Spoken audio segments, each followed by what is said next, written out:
this point, I'm probably just talking to myself. But I wanted to talk to myself about Entertainia 31.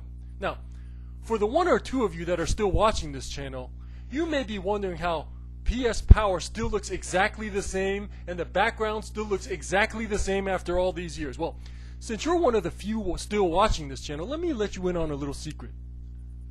None of this is actually real. All of this is actually just CG animation, alright?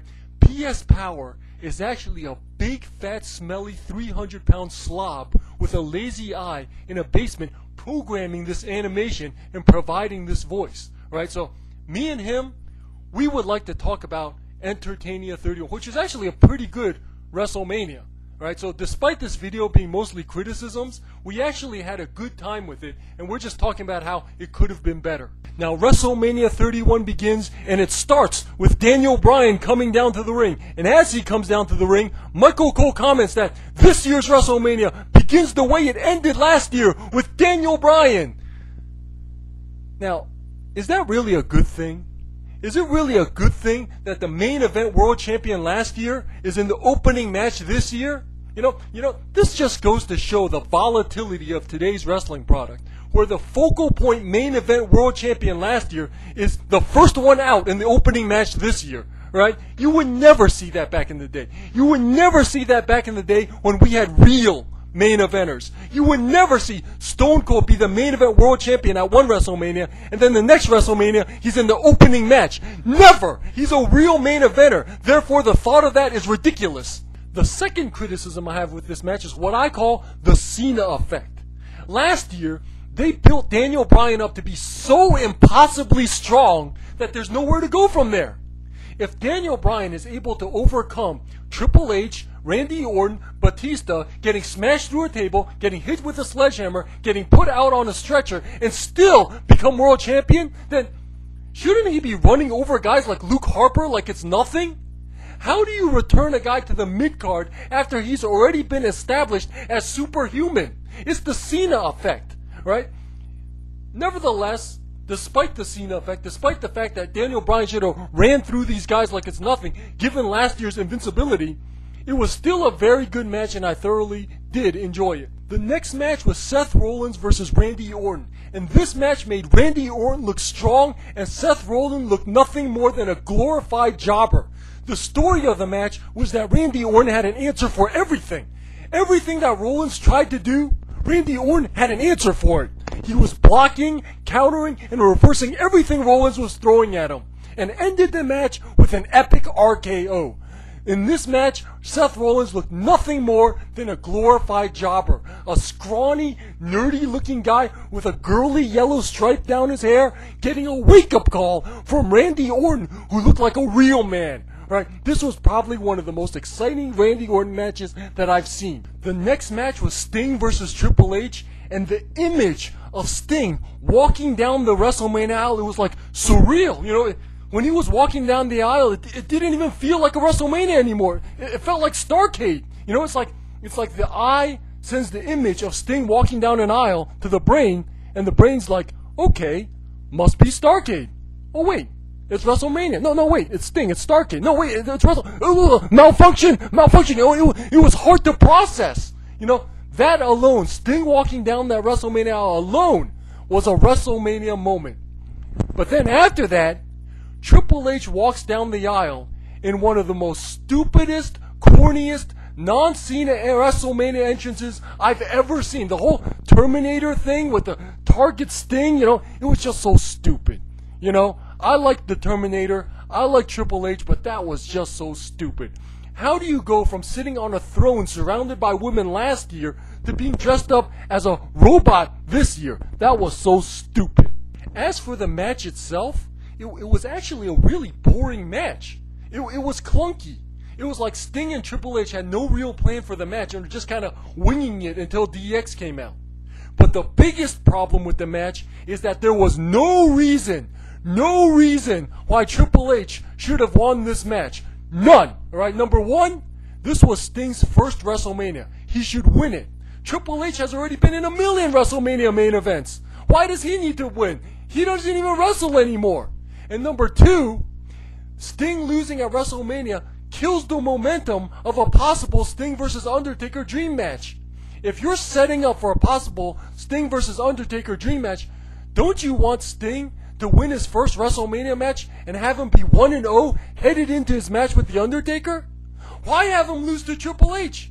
If you're going to have Sting lose his first WrestleMania match at WrestleMania 31, why not just have Sting lose to The Undertaker at WrestleMania 31? Why have him lose to Triple H? It accomplishes nothing. The whole thing screams of ego.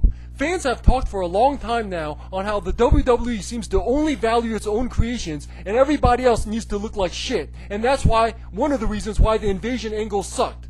But given how guys like the Warrior and Savage are now in the Hall of Fame, I was hoping they turned over a new leaf. I was hoping they would put their egos aside and let Sting beat Triple H at WrestleMania. Guess I was wrong. Not only was Sting not allowed to win the match, but in my opinion, the commentary during this match was repulsive. Repulsive. Talking down on Sting's career, talking shit about Starrcade, and then when Triple H wins, gloating about how the WWE wins again! The last WCW soldier has been defeated! You know, repulsive. Repulsive. That doesn't come across as being what's best for business. That comes across as pure ego. Right? Pure WWE ego. And I wonder why Sting agreed with it. Alright? He must have known, Sting must have known that they were bringing him in just so they can beat him and say the last WCW soldier has been defeated. I wonder why he agreed to it. But on a brighter note, the imagery during this match was unreal. Unreal.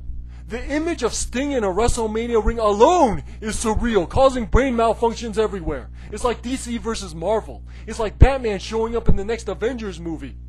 Did you ever think that you would ever see the image of Sting doing a flying crossbody onto D-Generation X? Unreal. But the most iconic image of the whole match to me was when Sting got super kicked by Shawn Michaels, right? Mr. WCW getting super kicked by Mr. WrestleMania. That is unreal. That's DC versus Marvel. That's Superman versus the Incredible Hulk, right? Forget Sting versus Undertaker. Sting versus Shawn Michaels is the bigger dream match, right? The guy who was never in WWF versus the guy who was never in WCW. Epic, right? When Sting got super kicked by Shawn Michaels, it gave me a rush of adrenaline that those two guys might be squaring off. Now, after Sting versus Triple H, they started that stupid concert thing, so I left. By the time I came back, it was Cena versus Rusev. Now, first of all, I don't know what the big deal about Rusev is. He looks just like another recycled heel foreigner gimmick, alright? Like, we've been through this like a million times before. We've been through Yokozuna, we've been through Ludwig Borga, we've been through heel Sergeant Slaughter, so why the hell should I care about this guy? You know, I don't get it. Feels like I've been here before a million times. Second of all, if you're going to rehash the whole babyface American versus heel foreigner gimmick, you better make sure that people actually like the babyface American, right? WrestleMania crowds almost never like John Cena. So despite the well-done video package before his entrance, they just booed him like they always do. WrestleMania 7 worked because people actually like Hulk Hogan. So when he walked down waving the American flag, people cheered like crazy for him.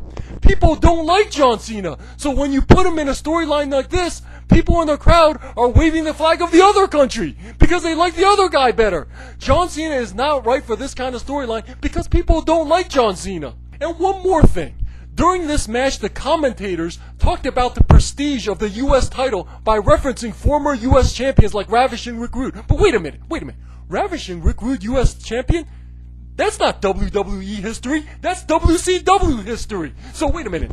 During the Sting match, they talk shit about WCW, but then during this match, they praise the U.S. title by referencing WCW history? You know, contradictory bullshit. The next match was Bray Wyatt versus The Undertaker, which brings me back to my point about Sting.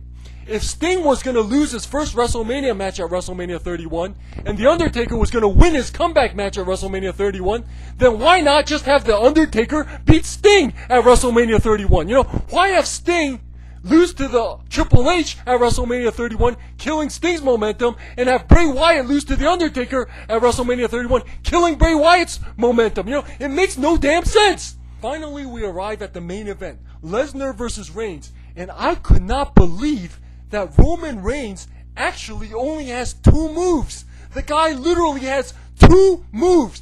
When fanboys were talking about it, I thought they were exaggerating. But no.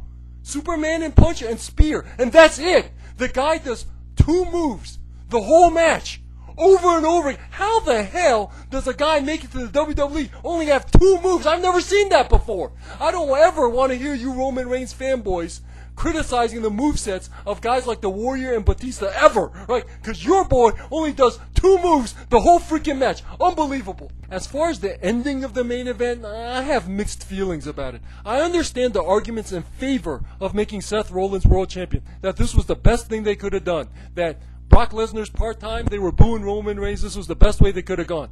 But my problem with it is that I generally don't like paper champion storylines. And I just don't like paper champion storylines. To be the man, you've got to beat the man, all right? Seth Rollins did not beat the man. So storyline-wise, he's set up as a weak world champion who got decisively beat by Randy Orton, then took advantage of a situation to become champion without beating the man. So right now, he's the champion, but he's not the man. You know, I don't like these storylines. I didn't like it when TNA did it with Magnus, and I don't like it here. And it's one of the reasons I don't like Money in the Bank, all right? Brock Lesnar spent so much time rebuilding prestige into the world title, and now it's back on a weak world champion. You know, I don't like it, all right? To be the man, you've got to beat the man. If you become champion without beating the man, you're not the champion. You're like interim champion or something. You know, I don't like these storylines in general. Overall, in my opinion, one of the big lessons we've learned is the volatility of today's wrestling product. Daniel Bryan main events last year. This year he's in the opening match. So Cesaro wins the Battle Royal last year. This year he doesn't even make it onto the main pay-per-view. Seth Rollins is in a throwaway tag team match last year. This year he wins the title in the main event. You never saw this kind of volatility back in the day. You would never see The Rock main event one WrestleMania, then the next WrestleMania he's on the pregame show. You would never see Stone Cold main event one WrestleMania, and then the next WrestleMania he's in the opening match. That just would not happen, because Stone Cold and The Rock are real stars. Today's wrestling product has a star power problem, which is why they keep bringing back these old guys to come back part-time, and why the roster movement is all over the place. In my opinion, it would surprise no one if by next WrestleMania, Seth Rollins is not even in the main event anymore. Right? It's hard to get into the product when it's so volatile like this. And in my opinion, one of the first steps towards building a more stable product is putting aside that ego and truly doing what's best for business.